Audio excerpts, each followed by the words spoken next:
నీరు లేక ఎండుతున్న నారు. పాప ఆయన ఏదో పట్టుకుంటా ఉంటే దాన్ని కూడా ఫోటో తీసి పెడతా ఉంటారు. ఇది విష ప్రచారమే.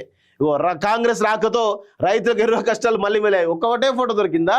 నమస్తే తెలంగాణకు 10 ఫోటోలు పెడితేవో ఎక్కడో ఒక దగ్గర నిలబెట్టి ఫోటోలు తీస్తారు. ఈ నమస్తే తెలంగాణ రిపోర్టర్లు ఎట్లుంటారు తెలుసా?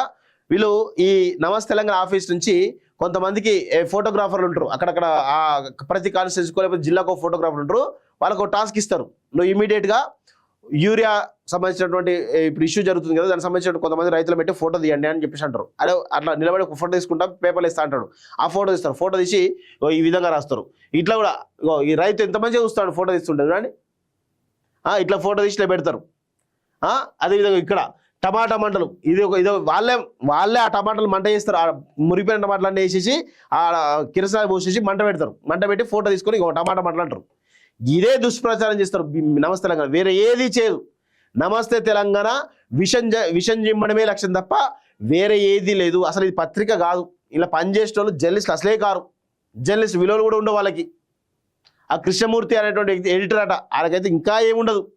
కేసీఆర్ వేసేటువంటి కుక్క బిస్కెట్లకు అలవాటు పడ్డ పానం ఆయనది, అంతే తప్ప వేరే ఏం లేదు. ఇలా రైతు బంధుకు రామ్ రామ్, శాసించే స్థాయి నుంచి యాచించే స్థాయికి రైతులను దిగజారుస్తారా? ఎవరు శాసిస్తున్నారు? ఎవరు యాచిస్తున్నారు? దరఖాస్తు చేసుకోవడం ఒక మంచి పని. దరఖాస్తు చేసుకుంటే లెక్కలు ఉంటాయి. దరఖాస్తు చేసుకోవడంలో తప్పేమీ లేదు. ఈయనంటున్నాడా? ఈయనంటే అడుగుదాం, గల్లా బట్టి అడుగుదాం. ఈరోజు దరఖాస్తు చేసుకోవడం తప్పలేదు కదా. మీలాగా భూముల్లో అందరికీ రైతు బంధు ఇస్తా అంటే ఎట్లా? తప్పదు కదా. ఎవరైతే పంట వేస్తున్నారో వాళ్లకు రైతు బంధు వేస్తామని చెప్పేసి అంటా ఉన్నారు. నిజమైనటువంటి విషయమే కదా. పంట వేయాలి కదా. పంట వేస్తా అంటే రైతు బంధు ఇస్తారు. దానివల్ల ఇంకా రైతులు చాలా పెద్ద ఎత్తున పంటలు వేయడానికి అవకాశం ఉంటుంది. మీరేం చేశారు?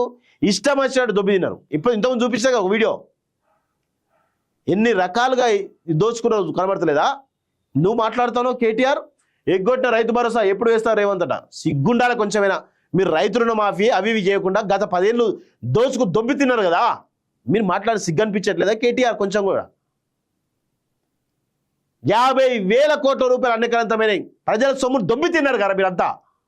దొంగన కొడుకులు మీరంతా. మీరు మాట్లాడుతున్నారా? సిగ్గు శరం లేకుండా ఇంత అంత కూడా మీరు అబద్ధాలు మాట్లాడుతున్నాం, అబద్ధాలతో ప్రజలు నమ్మిస్తున్నాం అనేటువంటి సోయి లేకుండా మాట్లాడుతున్నారు ఈడియట్స్. ఛీ, వీళ్ళు బతుకు, వీళ్ళు కథ. నాకు ఎంత తిట్టాలంటే నోరస్తలేదు నాకైతే. ఊరు దాటితే టోల్ తీసుడే, పంచాయతీ R&B రోడ్లు ప్రైవేట్ పరం. ఇది చాలా దారుణం. ఇది ఇట్లాంటివి వద్దు అని చెప్పేసి కూడా అవి కోరుతా ఉన్నాం.